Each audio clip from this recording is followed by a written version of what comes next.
qaar qooqay oo kibray oo basharku ka hadhsan waayey ayaa ilaahay subxaanahu wa tacaala sultadiya waxay hayeen maanta ka siibeen oo aynu arkaynaa binu cali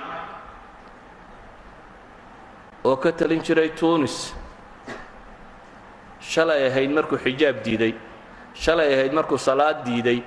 shalay ahayd markuu ay yidhaahdeen masaajidka marka la gelayo waxay keeneen fikradda masaajidda in kaadhadhkan furo lagu galo qof kastoo tukanaya kaadh baa lagu siinayaa si kaadhka aad u mariso la ogaado inta salaadood aad tukatay dadku ay masaajidda ka baqaan inuu galo masaajid haddaad 5 goor gasho dambiilaad shalay ahayd markuu binu cali wuxuu soo rogay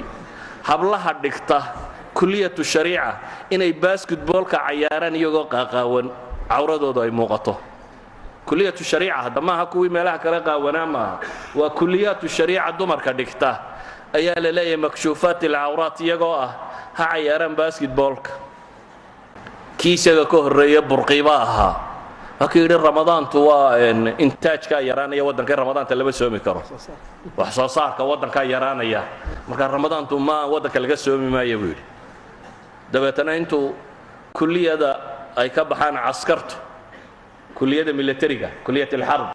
intuu soo galo oo saraakiishu fadhido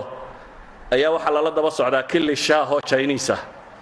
dabeetana waa ramadaan intuu ugu shabaabo yidhaa cab qofka cabbi waayo waa la dilaya ma la xidhaya waa ramadaan wuxuu leeyahay intaajka waddanka yaraanaya waa idinka saraakiishii waddanka waa in idinka la idinka bilaabaa cabtaan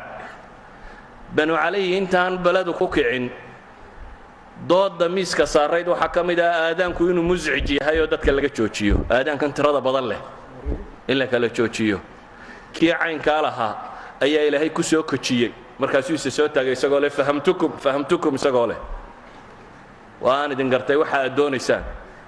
hana garane tag baa lagu yidhi markaasuu duulay dunida ilaahay ballaadhan baa meel qaadata la waayey kuwii ugu dhadhawaa markuu cirka maraya yidhaahay hanoo soo gelin yurub oo dhan baa soo eriday shidaalku intuu ka dhammaan gaadhay buu maalda fadhiistay maaldaa tidhi shidaal baan kuugu shubaynaa na dhaafoon dayaaraddaa mar kale loo shidaaliyey waa duulay haddana mooyi sacuudiga cimro iyo dee wuxuu sheegtay ee sacuudiguunbaa la keenay markii dambe addunya kullaha ninkii shalayto dadka diidanaa in xataa salaad la tukado ayaa meeluu cagadhiga adduunka ka waayey waxaan leenahay haddii fircoon ilaahay leeyahay falyawma nunajiik bibadanik litakuuna liman khalfaka aaya aayaddu maxay ku gabagaboobaysaa waina kaiira min annaasi can aayaatina lagaafiluun baa ilaahay yidhi markii fircoon badankiisa laynoo reebay si ay dadku uga cibro qaataan ayaa haddana rabbi wuxuu leeyahay dadka in badan baan ilaahay aayaadkiisa arag boo ka dhigala haafila kuwii shalay caynkaasiyo maanta ooyaya ama baryootamayo markaad aragto inaad haafil noqoto maaha oo inaad ilaahay aayaadkiisa fahamtaa inaad garato yucizu man yashaa wayudillu man yashaa inay isaga gacantiisa wax waliba ku jiraan oo ilaahay cidduu doono u karaameeyo uu sharfo cidduu doonana inuu duleeyo dhaalimiinta ilaahay wuxuu ballan qaaday inuu aakhiro xukumayo dhammaantood laakiin waxaan leenahay dunida waxa la yidhi aayaadka si ay u fahamtaan qaar baa tusaale laydinka dhigayaa baa la yidhi subxaana wa tacaala qofka marka la naco nabigu calayhi salaatu wasalaam xadiidka saxiixa wuxuu leeyahay وإذا أبغض عبدا دعا جبريل فيقول ربي مركو قف نعه جبريل قال ربي الله الله ووحي هذا جبريل إني أبغض فلانا فأبغضه جبريل هبل وان عبار ربي هذا أدقون النع فيبغضه جبريل بنبي عليه الصلاة والسلام ترى جبريل وان نعه الله مركو نعي إيه جبريل نعي أي ثم ينادى في أهل السماء أهل السماء الله دواغا دبتنا وحلا إن الله يبغض فلانا فأبغضوه إلهي هبل وان نعيدكم نع فيبغضونه إينا وان نعم سبدا واحد شوقور دم ملايقنا وان نعذا ثم توضع له البغضاء في الأرض بالنبي عليه الصلاة والسلام دبتنا نعيب كاسا دولك الله دقاه ودوني دور دم بان نعذا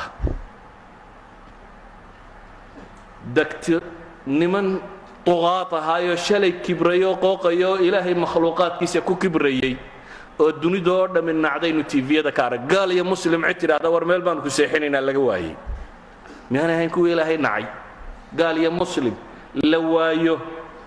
qof meel seexiya la malja ilaahay qur-aanka wuxuu ku leeyahay waatbacnaahum fi hadihi اdunya lacna wayowma alqiyaamati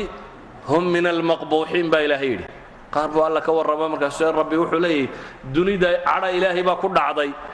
aakhirana kuwa maqbuuxiinta ah ayuu ka mid ahaanaya kuwa la fogeeya ee aakhirana ka mid ahaanaya rabbi subxaanaه wa tacaala isagoo raba inaynu waana qaadanno markaynu aragno dad duqaad ahaayoo qooqayoo shalayto kibray oo ilaahay khalqigiisu uu ka fadhihi waayey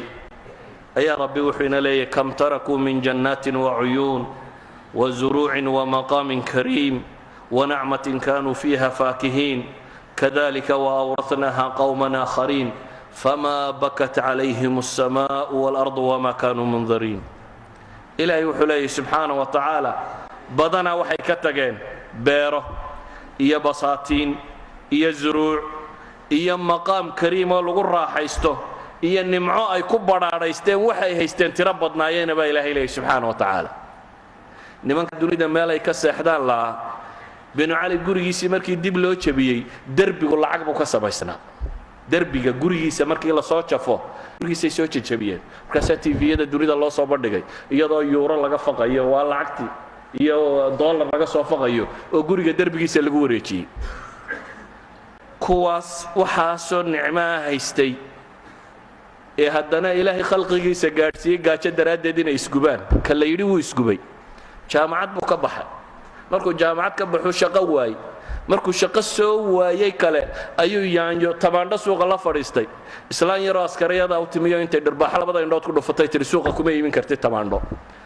cadhadii buu meel kale uu dhaqaaqaba garan waayo uu isgubay waa nacasnimo in la isgubaa sharciguna ma bannaynin laakiin waxaad dareemaysaa qofkan bini aadamkaasaa nolosha loogu cidhiidhiyey ilaa la gaadhsiiyey inuu isgubo kaa dadkiisu ay isgubayaan gaajo daraaddeed iyo karaamo darro daraaddeed ay isla gubayaan ayaa derbiyada lacag ku samaystay ilaahay wuxuu ina leeyahay subxaanaه wa tacaala markaa famaa bakat calayhim الsamaa'u wاlard tegistooda cirka iyo dhulka midna uma ooyin wax ilaahay makhluuqaadkiisa u ooyaya kuwa miya aragteen maya famaa bakat calayhim الsamaa'u wاlard wama kaanuu mundariin milyaaray ka tageen milyaaradu waa bilyanno qaarkood baa waxaa la tilmaamaya kan waar ka kac waddanka loogu taaglaaya khadaafi iminka intay lacagtiisa sheegeen bay waxay leeyihiin 4 sannadood barjedka dawladday ka badantay dawladda libiya 4 sannadood barjedkeed waxaa ka badan bay leeyihin hantidu isagu haysto oo xaguu ka keenay askari yaroo wax inqalaabay buu haayay wixii dadku urursaday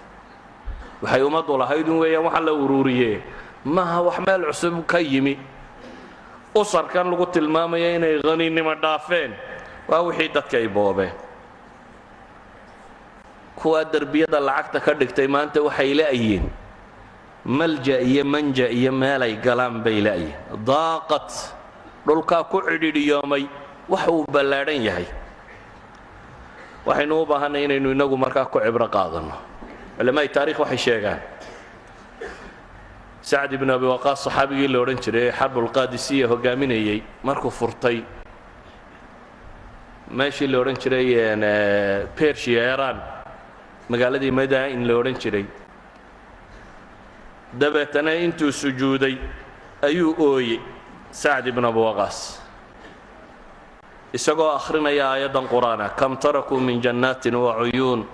wazuruucin wamaqaamin kariim wanacmatin kaanuu fiiha faakihiin yani ilaahay baaba inoo guuleeyo waa guulaysanayoo waxaad aragtaa beershaynu maanta ku kala tagnaye maxaad la ooyeysaa sacad baa wuxuu idhi qaatalaka allah amaa taraa mulkan yataxawal wa ummatan tazuul waa aaya buu leeyay min aayaati illaahi in lagu cibro qaata weeyaan miyaanad arkayn buu yidhi boqortooyadan dhana ilaahay tirtiray iyo ummaddan waxay magac iyo maamuus lahayd uu suubmay inkastoo ay gaalo ahaayeenoo muslimu ka xoog batay